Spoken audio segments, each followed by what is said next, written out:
Hai, apa kabar kalian semua? Semoga dalam keadaan baik-baik ya.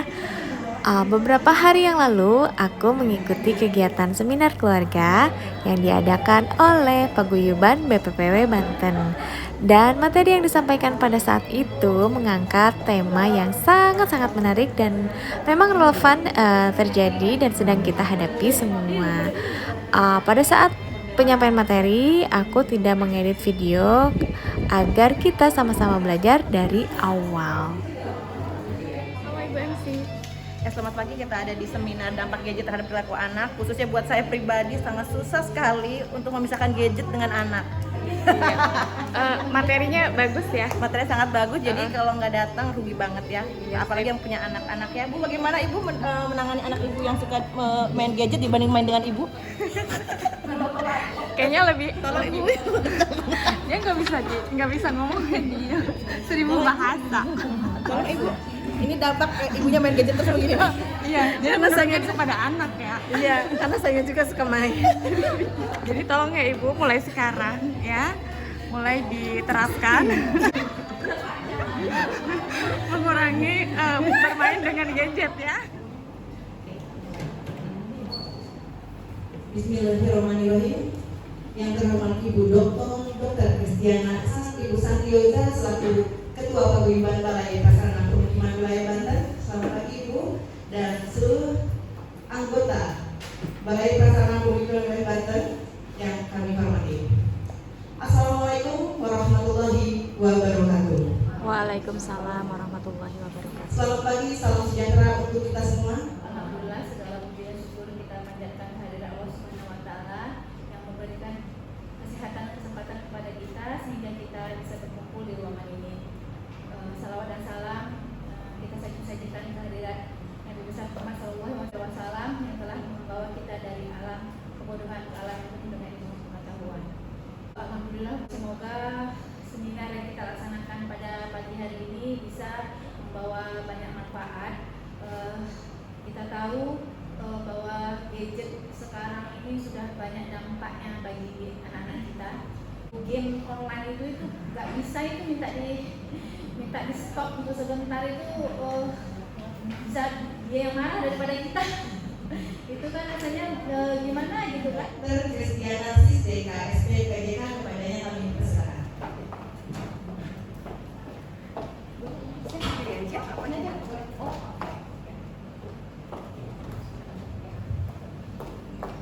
Ya, assalamualaikum warahmatullahi wabarakatuh. Waalaikumsalam. Ibu yang cantik-cantik nih ya. Senang sekali ada warna-warna pink. Saya penyuka warna pink, fansnya warna pink.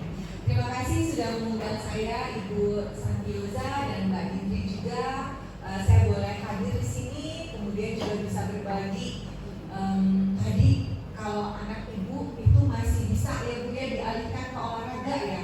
Tapi saya menemui banyak anak remaja terutama ya usia 12, 13, 14 itu yang sudah sekitar 18 jam bermain games online. Tadi benar Bu, nggak bisa di pause karena dia live, ada temennya, ada timnya.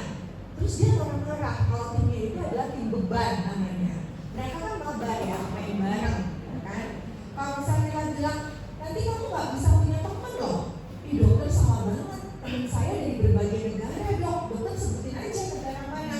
Nah jadi artinya kita nggak bisa lagi bilang berteman itu harus dengan offline saja. Jadi mereka mabar. Saya kesel banget nih dok, datang-datang marah-marah diantarin ibunya. Kenapa? Karena timnya tim beban. Saya doang yang paling pintar. Nah jadi kalau tim beban dia marah. Ada seorang anak, saya berbagi kasus dulu. Ada seorang anak usianya 13 tahun. Waktu itu datang diantar oleh kedua orang tuanya.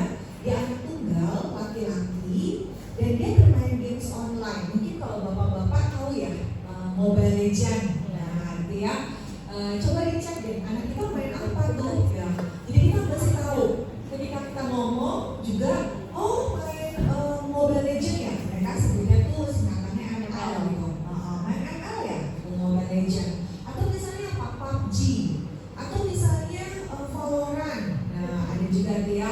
Kemudian yang terkenal lagi misalnya adalah Genshin Impact.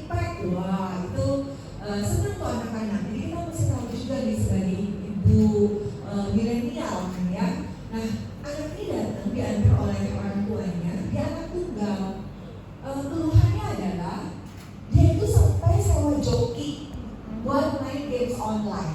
Artinya dia udah gak peduli lagi itu gamesnya itu dimainin siapa. Yang penting adalah menang.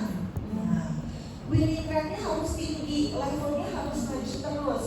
Winning rate itu adalah tanda dia itu kemenangannya sudah berapa persen. Nah, jadi harus 70% dong. Sedangkan rata-rata itu cuma 30-40%. Jadi dia pakai joki. 15 menit joki itu dibayar 200.000. Nah, iya, 200.000 Bu. Nah, jadi dia sepanjang hari kita bisa bayangkan ibunya harus keluar duit jutaan dalam 1 hari. Dan anak ini, ibunya kenapa sih seperti itu? Karena kalau anak ini kalah, dia jadi kepalanya ke tembok. Dia menyakiti diri. Terus ibunya didorong, dia juga udah agresif sama orang tuanya. Sehingga ibunya gak apa-apa, dia pakai joki aja loh, jadi jutaan keluar. Nah, itu kasus pertama. Akhirnya dia udah gak sekolah lagi, terus dibawa ke klinik adiksi di RSCM. Sekarang dia sudah di Taiwan belajar. Jadi akhirnya dia bagus bisa sekolah di sana. Kasus kedua adalah kasus usianya sekitar 16 tahun, laki-laki juga. Nah, dia bermainnya adalah Dota 2. Nah, mungkin waktu itu bapak-bapak tahu nggak di belakang Dota 2? Tahu Pak? Tahu. Oh, tahu ya. Nah, kalau Dota 2 itu sebenarnya games lama di PC, nggak bisa di handphone. Tapi dia dibawa berobat kenapa? Karena dia bukan lagi bermain games online, tapi dia berjudi lewat permainan Dota 2 itu. Siapa sih tim yang menang? Terus dia berjudi. Judinya itu tadinya dari 5.000, sekarang dia udah pinjaman online. Ibu-ibu sekarang kan nggak ada pinjol. Nah, pinjol itu semudah kita memberikan KTP. KTP ini nggak usah fisik ya, tapi KTP online. Maksudnya kita foto, terus udah gitu. Jadi dia akan terus bisa terekam. Oh, ini benar namanya ini. Nah, 16 tahun dia dapat KTP dari mana? Dia bisa loh bikin KTP sendiri. Jadi banyak akalnya gitu ya. Jadi terus akhirnya dia berjudi. Nah, pinjol terus bohongin teman-temannya. Nah, jadi bapak dan ibu-ibu sekalian, memang masalah milenial adalah masalah yang sangat serius ya buat remaja kita, buat anak-anak kita. Ada games online, ada judi online. Baru-baru ini saya dapat pasien juga usia 14 tahun, laki-laki, sekolah di sekolah internasional. Datang karena seringkali tidak mau keluar kamar. Ternyata kenapa ibu? Dia menonton pornografi. Lewat mana? Katanya udah di-ban kan kata pemerintah ya, udah dilarang. Lewat Twitter. Semudah itu tinggal ngeklik. Bentuknya mau seperti apa dong? Udah macam-macam bentuknya. Dia nonton pornografi dan dia ibunya nggak tahu, orang tuanya nggak tahu karena memang di kamar aja, kemudian menyendiri. Dan itu mudah sekali, kan sudah diblok oleh pemerintah. Enggak dong, dia tunjukin ke saya. Nah, jadi ibu sekalian, kita masih tahu nih masalah apa saja yang kita hadapi pada remaja kita di masa milenial ini. Slide. Oh, saya sendiri atau boleh saya sendiri Mas? Ada ininya? Oke. Ya, slide boleh? Sudah. Oh iya, slide lagi. Nah, ini anak 14 tahun ya, ibu ya, dibawa oleh ibunya. Dia marah karena kalau handphonenya diambil, dia memukul diri sendiri dan menendang barang-barang di sekitar rumah. Anak ini laki-laki, dia bermain PUBG. Kalau ini PUBG, tembak-tembakan juga bentuknya. 15 jam per hari. Bayangkan ibu sekalian, 15 jam sekali. Dia dibawa pada masa COVID. Jadi ibunya juga nggak tahu. Dipikir ibunya anak ini pakai Zoom, terus masuk kelas online. Ternyata di Zoom itu dia cuma kelihatan jidatnya doang. Dia buka tuh di sebelahnya, di web lainnya, terus main games. Nah, kemudian dia menghabiskan uang untuk isi ulang, top up ya, ibu-ibu sekalian. Mudah sekali ya top up itu. Dia bisa sampai anak ini ada kasus dia menghabiskan kartu kredit orang tuanya 40 juta.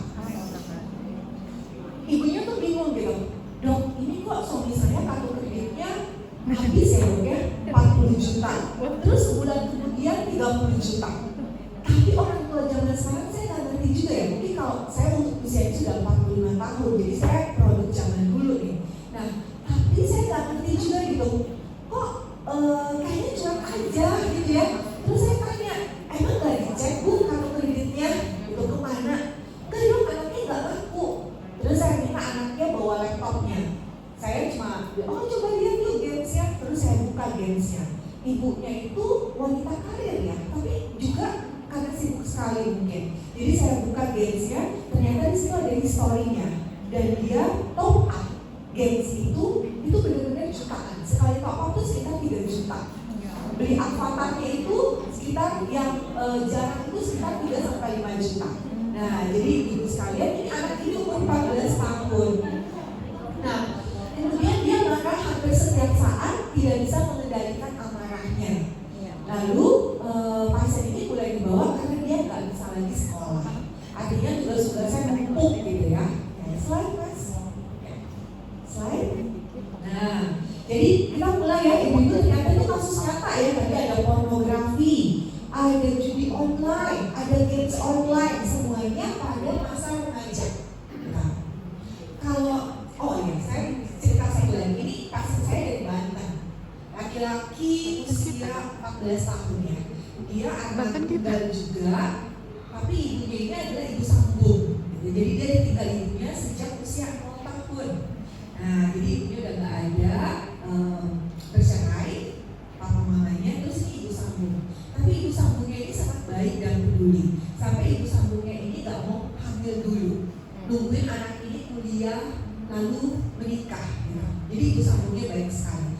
Nah, anak ini kesepian ibu sekalian. Jadi dia cerita sama saya ada namanya ASMR. Nah, boleh untuk dicek di handphone anak kita. Jadi setiap malam dia dengerin ASMR itu aplikasi. Aplikasi itu kayak bicara, kayak ngajak dia bicara. Gitu, misalnya, halo, kamu mau tidur ya? Nah, gitu. Jadi itu kayak aplikasi dan itu live. Dan dia merasa kayak ada yang nemenin. Nah, saya sayang deh sama kamu, sama tidur ya. Nah, gitu. Jadi setiap malam dia seperti itu karena dia kesepian. Nggak ada konten pornografinya, tapi ada intimacy. Nah, jadi kayak disayang, saya kayak disayang dong. Dan ibu sambungnya sayang sama dia, tapi dia selalu berasa kesepian. Jadi ibu-ibu sekalian, buka handphone anak kita, ada apa aja di situ. Kita juga harus jadi orang tua milenial. Saya selalu mengatakan, anak milenial, orang tua harus juga milenial, ibu-ibu sekalian. Slide. Ya, jadi kalau dulu ya, saya sering banget tuh main di lihat apa itu namanya? Oh iya, iya bener. Terus main tali gitu kan ya. Galasin saya ingat banget, saya orang Tangerang, orang Karawaci. Jadi tapi terus merantau ke Jakarta. Jadi saya besar di Tangerang, main seperti itu terus tuh. Nah, terus kalau zaman sekarang semuanya pakai gadget. Tapi ibu sekalian, coba kita introspeksi diri sendiri. Kita bagaimana sih? Apakah kita juga selalu main gadget? Saat anak kita ngomong sama kita main gadget. Pernah ada satu hari saya punya pasien. Terus papanya bilang, ini anak nggak bisa diatur main game sama sekali dong. Duit saya habis. Terus anaknya bilang gini, papa juga nonton drakor terus. Papa nonton drakor terus, aku nggak bisa ngomong sama papa. Kalau misalnya aku mau ngomong, papa lihat handphone terus nonton drakor sampai malam-malam dan pagi. Emangnya aku nggak tahu. Nah, jadi artinya kalau kita punya regulasi untuk anak, maka mulai dari kita sendiri. Teman saya di Thailand meneliti namanya Fabing, PHUBBING, namanya Fabing. Nah, Fabing itu adalah satu fenomena zaman sekarang. Jadi mengabaikan orang lain ketika kita di sekitar orang tersebut untuk melihat gadget. Nah, itu adalah namanya Fabing. Nah, jadi kita harus jadi role model yang baik buat anak-anak kita tentunya. Slide. Nah, kalau kita berpikir kenapa sih internet itu menyenangkan ya? Siapa yang suka shopping online di sini? Kan? Nah, iya ya. Mbak suka shopping online ya?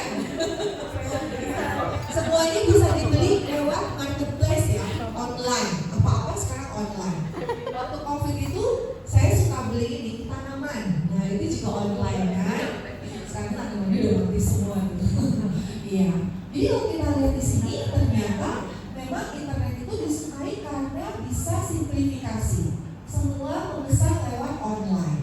Lalu apa? Bisa video call, bisa connect dengan orang lain di manapun juga. Sekarang kan bisa apa ya? Zoom meeting, kemudian apa lagi? WhatsApp aja bisa bareng-bareng ya Bu ya. WhatsApp call itu kan bisa berenang. Nah, di situ ya. Kemudian juga bisa buat jualan.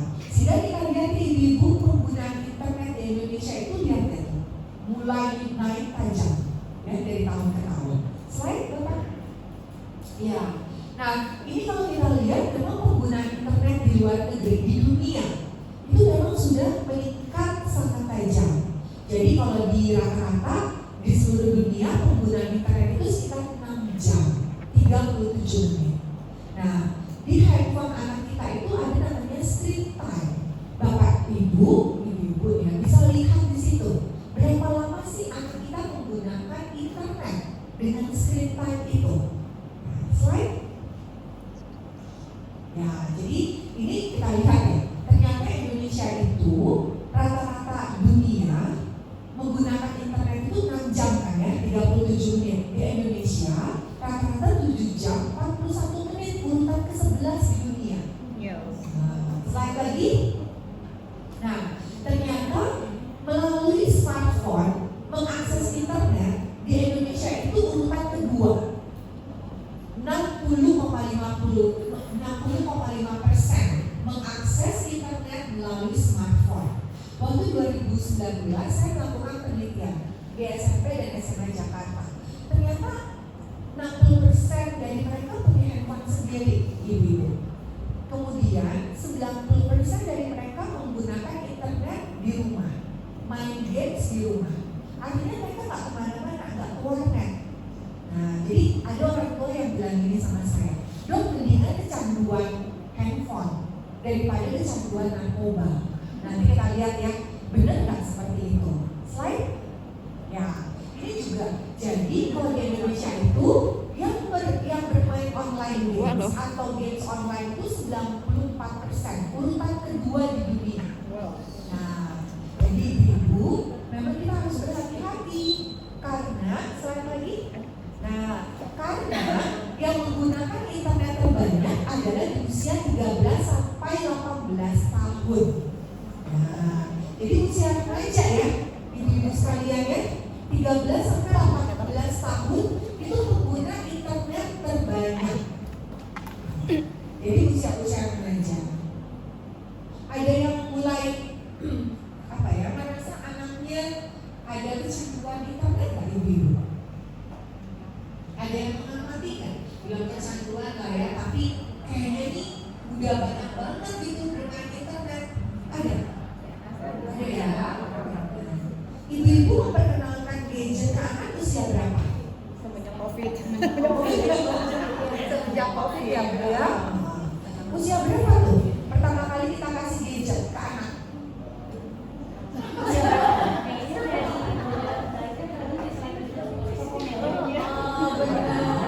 Dari bayi ya Bu ya. Dikasih gadget di depan dia, Cocomelon ya. Kebetulan saya biasa suka. Terus apa? Cocomelon. Terus apa tuh ya? Kereta itu ya. Iya, Baby Shark juga. Nah, dari kecil ya Bu ya, dari usia bayi ya. Dan dia ya. Ada yang anaknya punya IG nggak di sini? Anaknya punya. Jadi anaknya punya IG sendiri, ada nggak? Ada ya? Umur berapa Bu? Oh, udah kenal juga. Ada yang misalnya anaknya baru 1 tahun udah punya IG sendiri. Ya. Jadi ya ibunya yang bikinin ya Bu ya. Nanti kita lihat sebenarnya usia berapa sih anak itu boleh dikenalkan internet. Ada yang ini nggak? Udah punya handphone sendiri di usia berapa? 4 SD. 4 SD itu 10 ya? Iya. Oh, 10 tahun ya. Ada yang kurang dari 8 tahun nggak ibu-ibu sekalian? Dikasih handphonenya sendiri ya? Punya dia? Enggak ya? bagus sekali. Karena sebaiknya handphone itu dikasih sendiri ya, milik sendiri usia 8 tahun. Jangan di bawah usia 8 tahun. Karena usia 8 tahun dia mulai bisa berpikir sebab akibat. Dan jangan jadikan gadget itu sebagai hukuman atau hadiah. Jadi misalnya kamu ini dulu deh, belajar dulu, nanti kemudian boleh main handphone. Nah, itu tidak boleh jadi hadiah seperti itu. Atau misalnya hukuman. Ya. Nah, jadi tidak. Nanti kita lihat regulasinya seperti apa. Ini slide, Pak. Ya. Nah, kebanyakan memang menggunakan internet untuk medsos. Ada yang punya IG, apalagi TikTok. TikTok lagi ngetren banget ya. Kemudian apa lagi?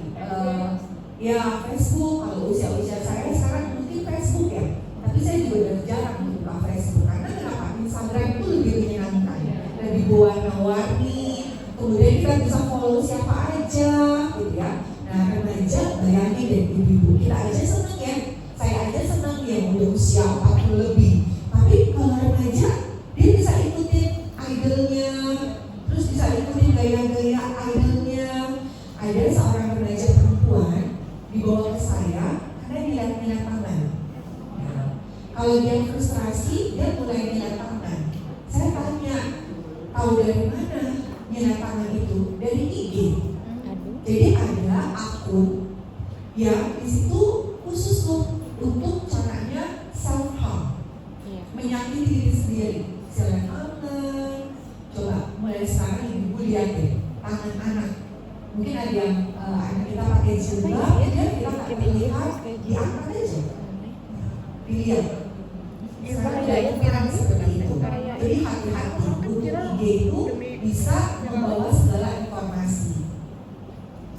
Ada yang tadi remaja yang melihat pornografi itu, ternyata dia juga ada fetish tuh.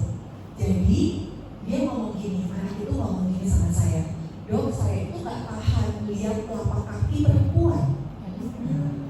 Terus saya tanya, di rumah kan ada mbak ya? Iya. Nah itu dok mbaknya gak pakai sendal. Nah jadi ibu-ibu penyakit zaman sekarang itu udah macam-macam. Telapak kaki, dia lihat telapak kaki, dia udah terasa terangsang sehingga dia buka pornografi itu. Nah, jadi kita harus mulai ya ibu-ibu sekalian mengamati benar-benar apa yang dibuka di handphonenya. Nah, saya kaget, maksud saya apakah betis ya? Dia enggak ya, telapak kaki. Betis kan enggak, telapak kaki. Karena ada juga seorang anak ini kasus yang hilang, tapi itu benar-benar kasihan sekali anaknya. Jadi anak ini sekolah di pesantren. Di pesantren lalu ternyata anaknya pendiam, nggak banyak teman, susah bergaul gitu. Dan ternyata pesantren kan ketat ya, handphone dan sebagainya. Dan ternyata dia suka buka pornografi juga. Nah, tapi dia buka pornografi, anaknya umur 16 tahunan. Buka pornografinya adalah yang anak kecil. Nah, ibu-ibu, nah, saya bercerita begini ingin mengatakan segala macam gangguan yang kita tidak pernah sangka bisa dialami oleh anak kita. Nah, jadi mulai buka handphone anak kita secara reguler. Slide. Nah, ini kayak Doraemon ya, ibu-ibu sekalian. Internet itu bisa kemana saja. Bagus, tapi ada potensi negatif juga. Tadi seperti pasien-pasien yang saya ceritakan. Slide lagi. Ya, nah ini slide ini saya berikan ini. Kenapa sih games online itu dan medsos itu membuat anak-anak kita kecanduan? Apa sebabnya? Karena di games online tadi tuh dia memilih avatar sendiri. Mau yang warnanya rambutnya orange, mau yang warnanya rambutnya merah, dia pilih sendiri. Dan avatar itu tokoh karakternya ya. Dia memilih wishnya dia. Aku itu sebenarnya maunya tinggi dong, kemudian gagah. Tapi anak ini kecil. Ya. Dia memilih karakter yang sesuai keinginan dia. Nah, di situ dia memiliki otonomi sendiri. Di rumah segala hal disiapin. Dari baju harus warnanya ini dan ini, mamanya yang aturin. Tapi di games dia bisa pilih sendiri. Di games nembak 3 musuh dapat 1 senjata dong. Tapi dalam dunia sehari-hari saya dapat 80, mama saya marah. Dapat 85, mama saya marah. Mama saya mau berapa ya dok ya? Nggak pasti dong. Tapi pernah adik saya dapat 70 gak dimarahin. Tapi di games itu kalau nembak 3 musuh langsung dapat senjata. Jadi dia nggak pernah bohong dong. Jadi itu yang membuat anak akhirnya mengalami suatu kecanduan games online. Karena dia punya otonomi, memilih sendiri. Yang kedua adalah aksesibilitasnya tinggi. Artinya apa? Kalau dia mau, dia tinggal buka. Langsung dia buka Mobile Legends, langsung dia ketemu teman-temannya random di situ. Tapi kalau aku telepon mama, nanti dulu, lagi rapat, gitu ya. Saya juga sesibuk gitu loh. Jadi seperti itu. Kita kan orang tua zaman sekarang kerja ya, ada yang berkarir gitu ya. Kalau misalnya di rumah pun belum berarti, bukan berarti nggak sibuk ya. Sibuk juga misalnya ada anak 4, yang ini lagi mau apa. Jadi kita tidak selalu bisa diakses oleh anak kita. Tapi yang di dunia online kapanpun bisa diakses. Ada yang namanya Bigo Live. Ada seorang remaja datang sama saya, dia bermain Bigo Live. Dia bisa chatting. Itu orang itu siap kapan saja. Dia dibawa kenapa? Karena uangnya habis terus.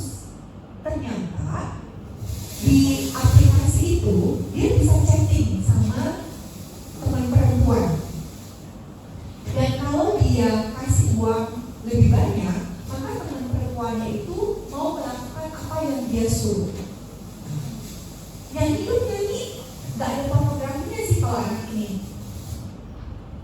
Gak ada pornografinya, nyanyi dong, nyanyi dia. Tapi dia harus kasih uang, kasih poin. Poinnya adalah uang. Nah, ibu-ibu sekalian banyak sekali. Dan dia bilang, itu lebih gampang dong, saya mau cerita. Tinggal klik, lalu saya kasih uang, kasih poin, terus saya bisa ngobrol sama dia. Tapi mama papa saya gak selalu bisa saya ajak ngobrol. Terus yang ketiga adalah wadah kompetitif ibu-ibu sekalian. Di games online itu dia langsung berasa apa? Tuh kan aku berharga karena aku juara. Dia kompetitif kan? Terus ada seorang remaja perempuan dibawa ke saya karena saya paham melukai diri sendiri karena dia posting di IG yang suka, yang like postingannya itu cuma 100 orang. Target dia 500 orang. Sampai segitunya gitu. Aku gak disukai dong. Loh kok ini kan dari 100 orang, tapi dalam aku ada 1000 orang dong yang like. Aku kalah dong sama dia. Postingannya cuma postingan di mall gitu. Dia lagi foto gitu, selfie. Gak ada artinya apa-apa. Jadi dunia online memberikan kepentingan anak ini dipenuhi. Gitu ya, ibu sekalian. Jadi artinya kita sebagai orang tua juga harus bisa menyediakan nih kegiatan bukan online yang bisa memenuhi ketiga hal ini. Tadi olahraga, bagus itu. Tapi nggak semua anak suka olahraga masalahnya. Saya nggak suka olahraga. Jadi harus ada kegiatan lain. Ya, dia disuruh explore. Saya selalu menyuruh, coba deh bu, ikutin misalnya kelas apa. Ya, misalnya ada anak yang suka ngomong, public speaking, diajarin tuh di situ. Biar aja dia ngomong di situ. Ada yang kelas art, yang pakai tidak gadget, tapi dia bisa kompetitif. Dia bisa memilih lukisan warnanya apa, ya, dan dia bisa mengakses dengan mudah. Slide Pak. Ya, nah ibu-ibu sekalian, ini yang harus dilihat di handphone anak kita.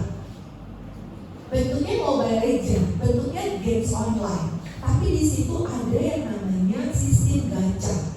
Sistem gacha itu adalah kayak putaran roda itu, ibu-ibu. Jadi kayak nanti berhenti di mana? Saya dapat itu. Nah, atau misalnya loot boxes, di dalam kotak itu ada senjata, tapi random.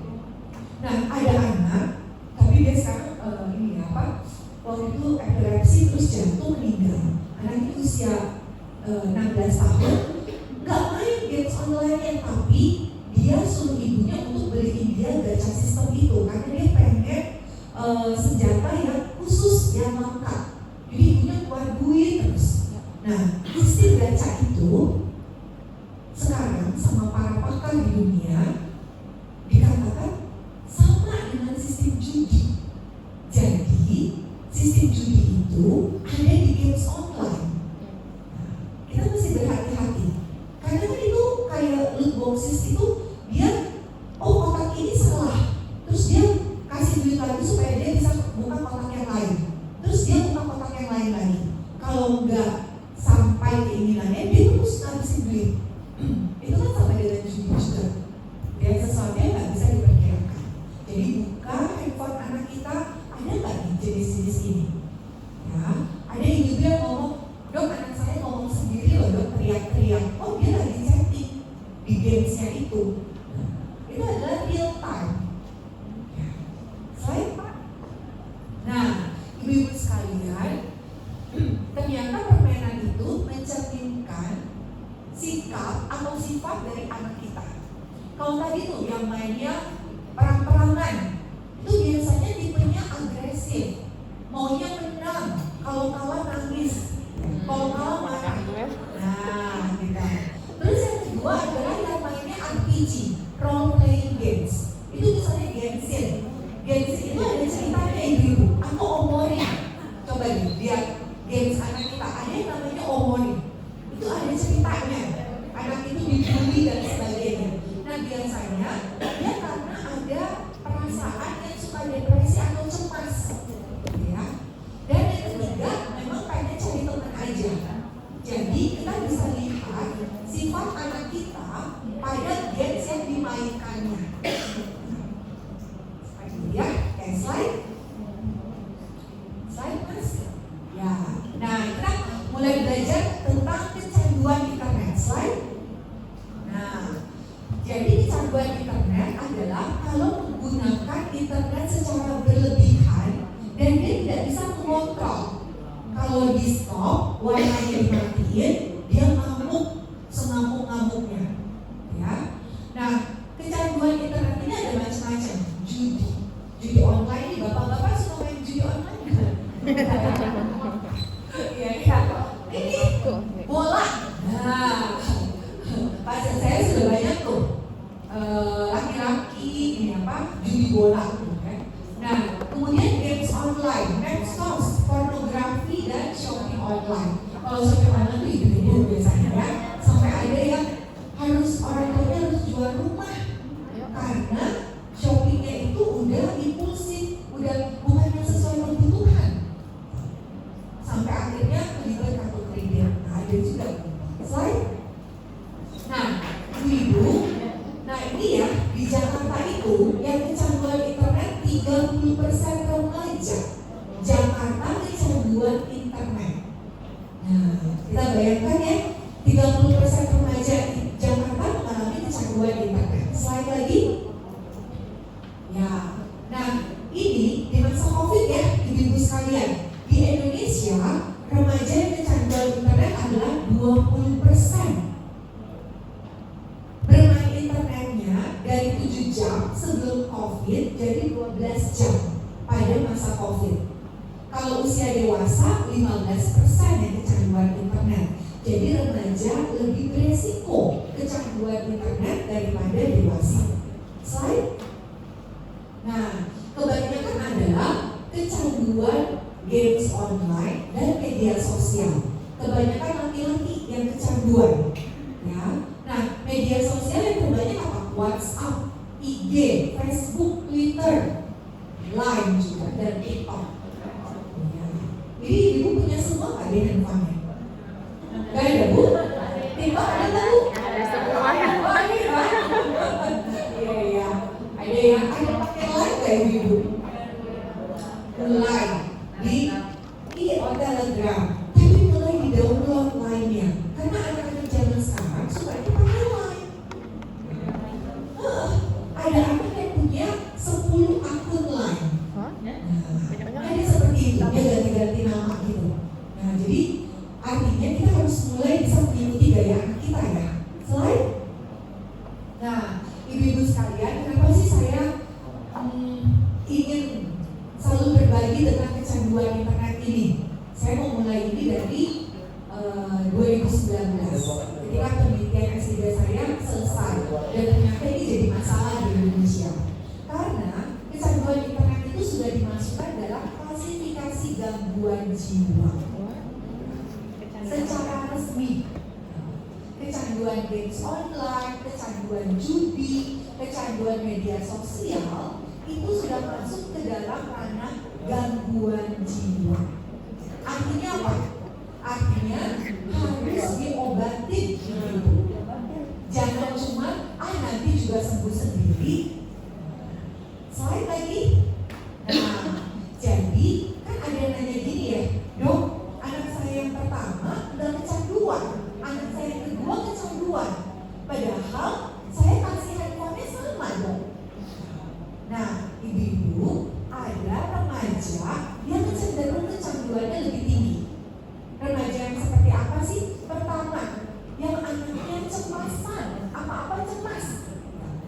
Terus remaja yang apa-apa rasanya depresi terus, sedih terus. Gak ada yang satu sedih, kalah sedih, gak disapa temennya sedih, atau yang cemas terus. Yang ketiga adalah kalau dia memang orangnya self-esteem-nya rendah ya, rasa percaya dirinya rendah. Kalau nanya orang malu, maunya ditanya duluan, menyendiri. Nah, hati-hati ibu sekalian, itu memiliki resiko kecanduan internetnya lebih tinggi.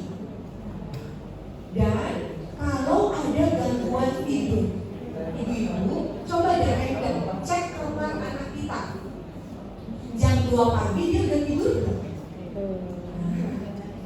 Kadang-kadang ibunya nggak tahu tuh tidur. Tapi waktu cerita sama saya nggak tidur sampai jam 5 pagi. Jadi di random dicek. Kemudian juga ketika kita memberikan internet pertama kali usia kurang dari 8 tahun, itu kecanduan internetnya resikonya lebih tinggi.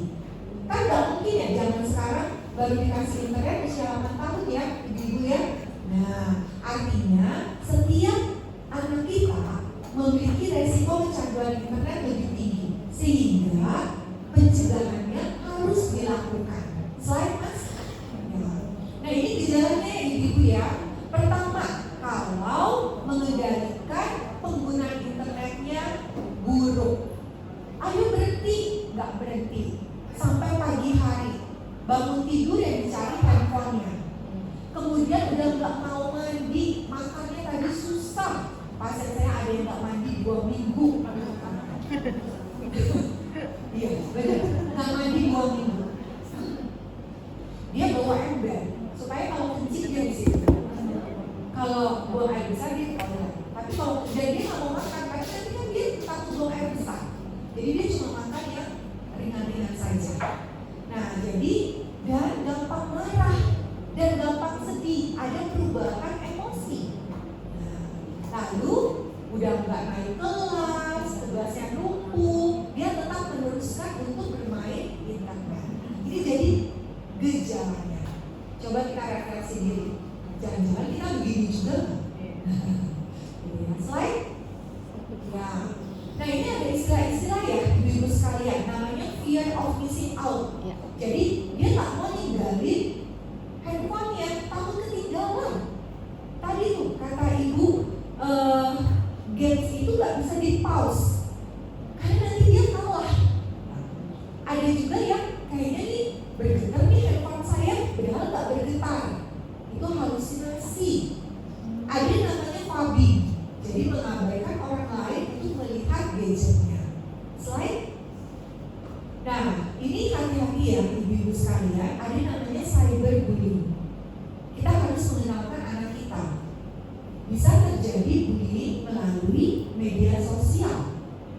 Ya, slide. Nah, ini jenisnya. Kalau udah ada kata-kata penghinaan atau kayaknya diikutin, selalu komen ketika anak kita posting sesuatu, atau DM pura-pura menjadi orang lain, terus ngajakin ketemuan. Ini hati-hati ya ibu ya, terutama anak-anak perempuan.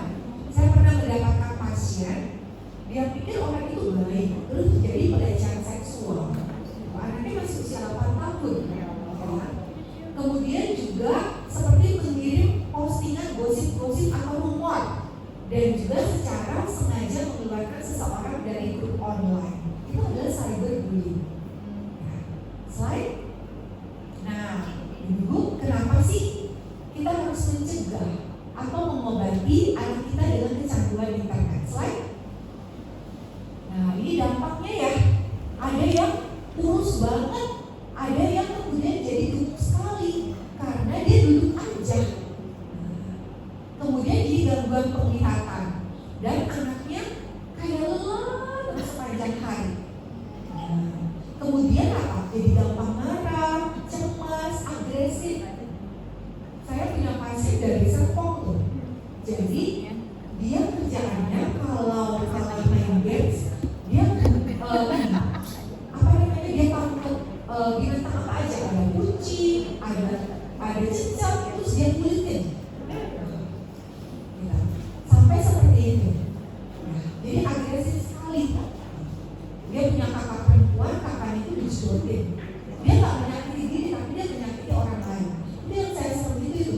Dia cicak itu ya, kulitin kucing, matanya sampai dikeluarin, sampai seperti itu. Kemudian ada rasa kesepian dan mulai berantem sama orang tuanya, sama kakak adiknya. Nah, ini dampaknya. Kita lihat dampak yang lebih serius. Nah, ibu-ibu sekalian, saya melakukan penelitian di 2019 pada otak remaja Jakarta ya, Indonesia berarti, yang kecanduan internet. Ternyata benar ada gangguan. Ada area otak yang tidak aktif, dan area otak itu terkait dengan fungsi konsentrasi, merencanakan sesuatu, menyelesaikan masalah, mengendalikan diri, lalu introspeksi diri. Oh, mama mukanya udah begitu tuh, aku harus berhenti. Nah, area otak itu rusak. Jadi benar, dia nggak bisa konsen. Turun pelajarannya. Kalau ibu suruh 3 kalimat, dia nggak bisa kerjain 3-3-nya. Cuma yang dekat aja atau yang di belakang aja. Karena otaknya rusak. Pertanyaannya, kalau udah diobati, otaknya kembali seperti semula baru? Saya nggak bisa jawab. Karena belum ada penelitian yang mengikuti apakah otaknya kembali seperti semula atau cuma kembali saja.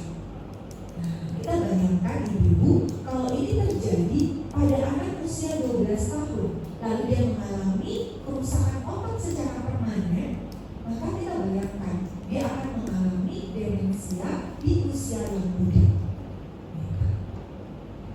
Nah, ibu sekalian, jadi saya sangat concern dengan adiksi internet pada remaja, karena saya tidak tahu otaknya bisa kembali seperti semula. Prinsipnya, pencegahan lebih baik, pengobatan lebih dini lebih baik. Itu prinsipnya. Slide mas. Nah, slide lagi. Oke. Ternyata ada penelitiannya. Kerusakan otak pada kecanduan internet sama dengan kerusakan otak pada kecanduan narkoba. Sama yang rusak. Jadi kecanduan internet sama bahayanya dengan kecanduan narkoba. Ya, ibu sekalian. Slide. Nah, ini apa sih yang harus kita lakukan? Slide. Ya. Jadi intinya keseimbangan ya, ibu sekalian. Dengan edukasi hari ini, saya tidak melarang anak-anak untuk bermain games online. Karena games online juga bisa mengembangkan fungsi strategi. Tapi lamanya harus kita yang membatasi.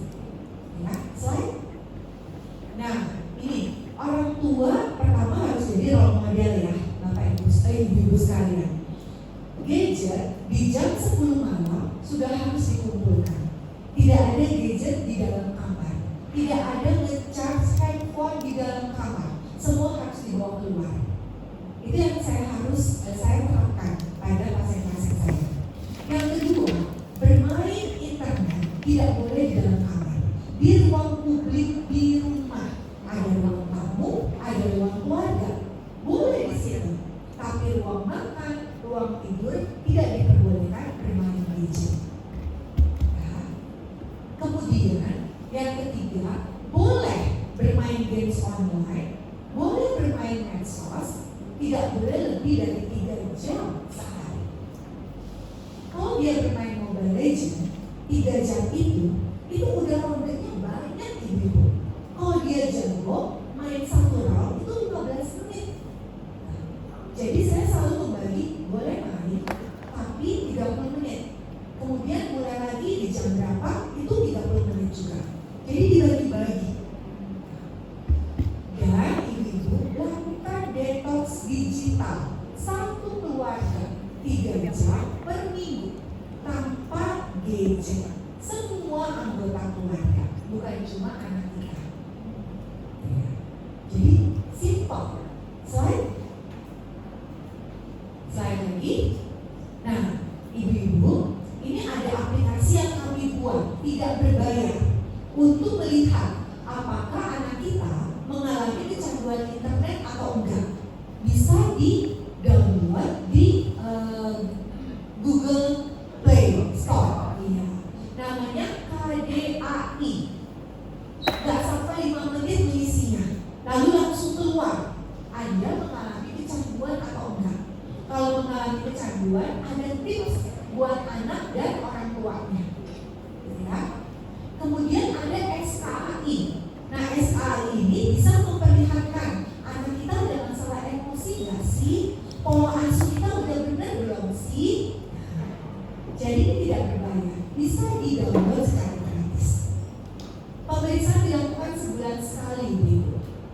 Slide.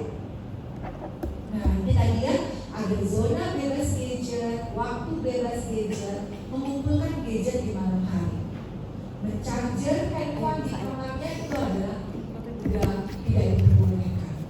Ya, slide. Ya, ini screen time untuk hiburan, games online atau medsos tidak boleh lebih dari 3 jam.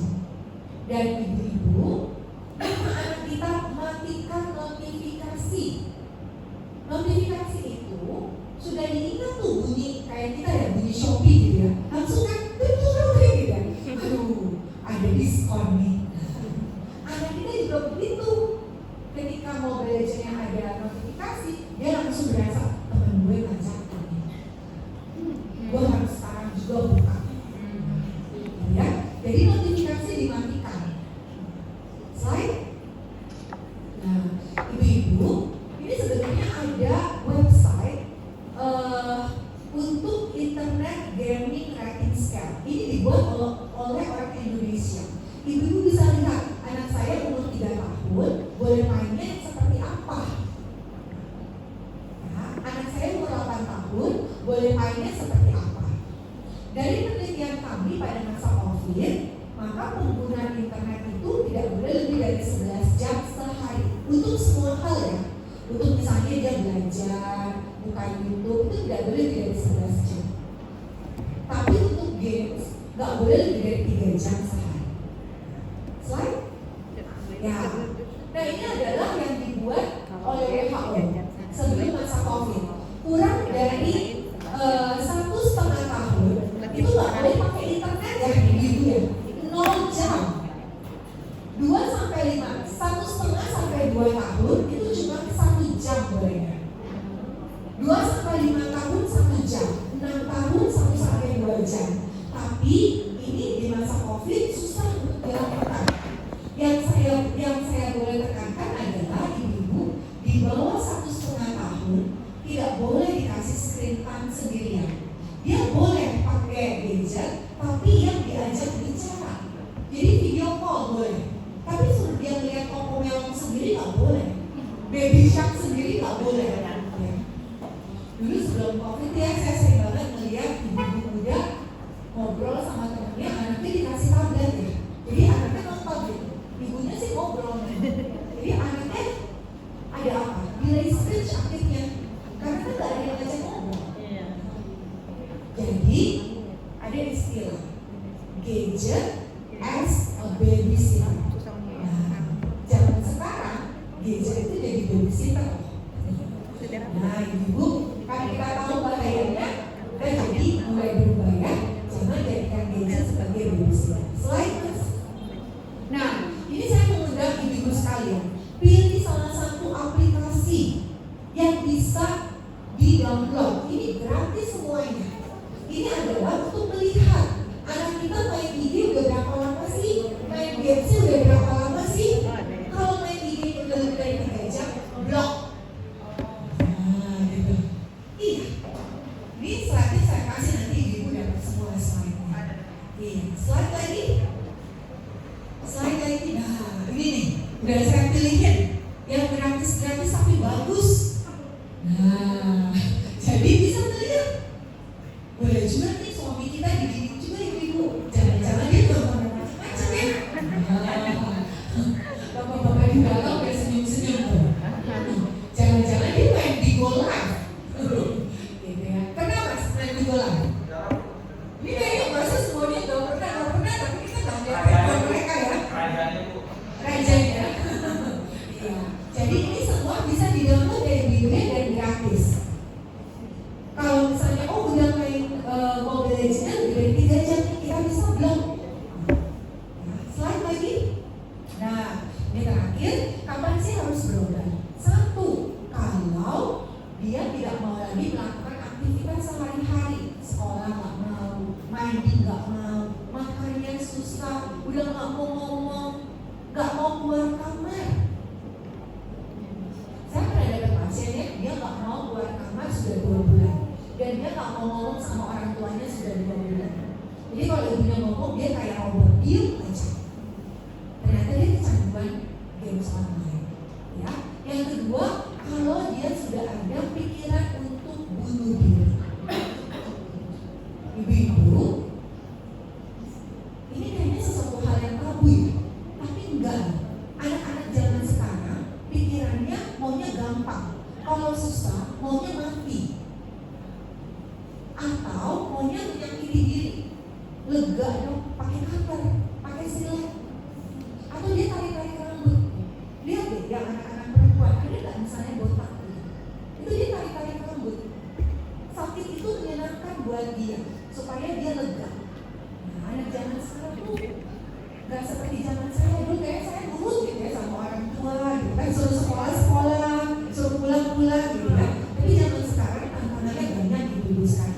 Dunia digital sudah menyajikan segala hal, dan kita seringkali kalah sama dunia digital.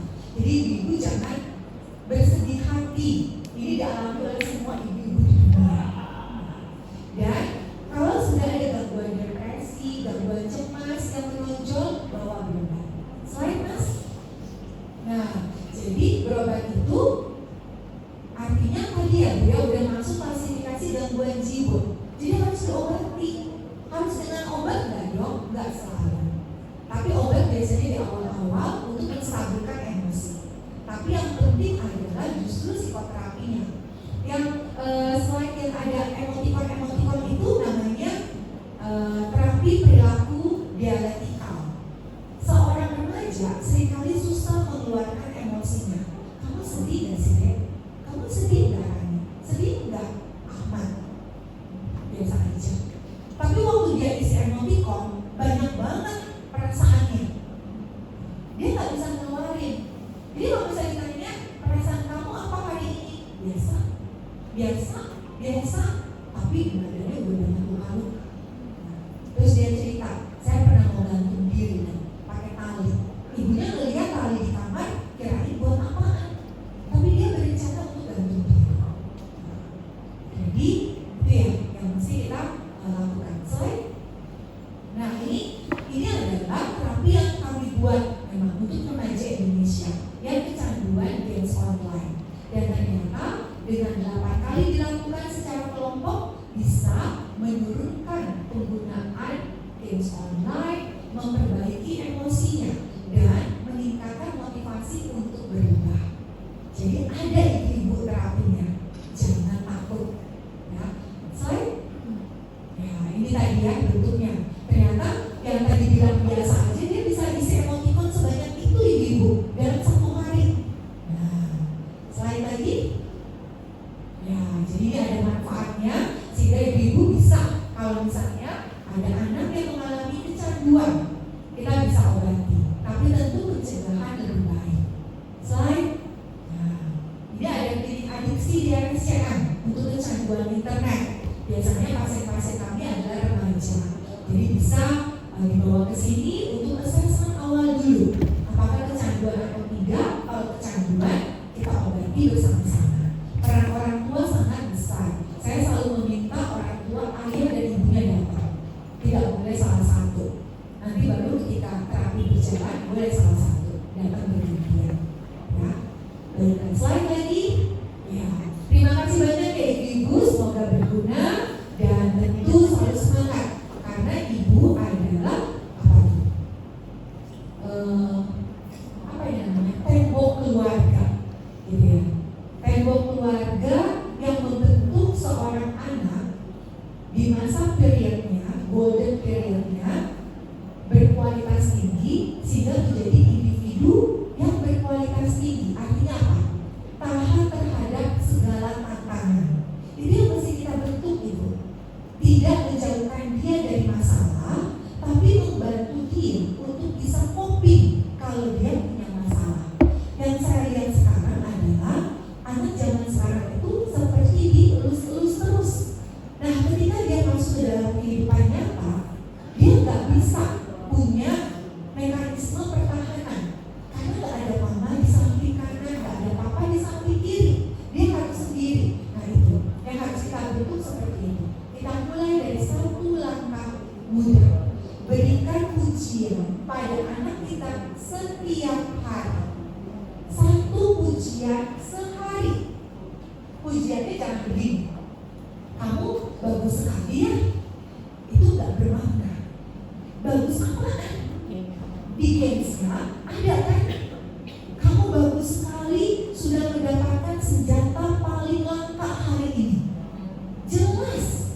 Oh, saya dapat senjata paling langka. Kamu juara, kamu memenang nomor 1 hari ini. Oh, saya nomor tertinggi. Kamu hebat sekali. Tapi di rumah kamu bagus sekali ya, kamu pintar sekali ya, kamu baik sekali ya.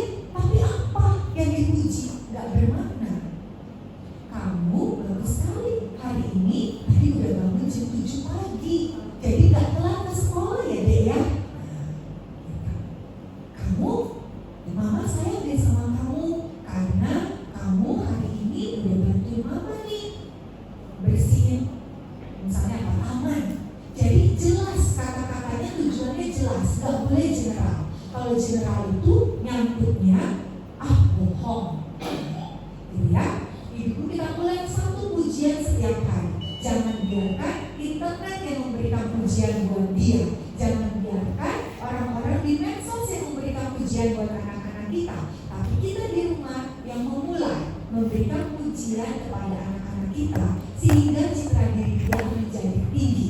Dikala dia mengalami keterpurukan di masa remajanya di dunia nyata, dia selalu berasa saya bisa menghadapinya karena mama saya selalu memberikan pujian bagi saya.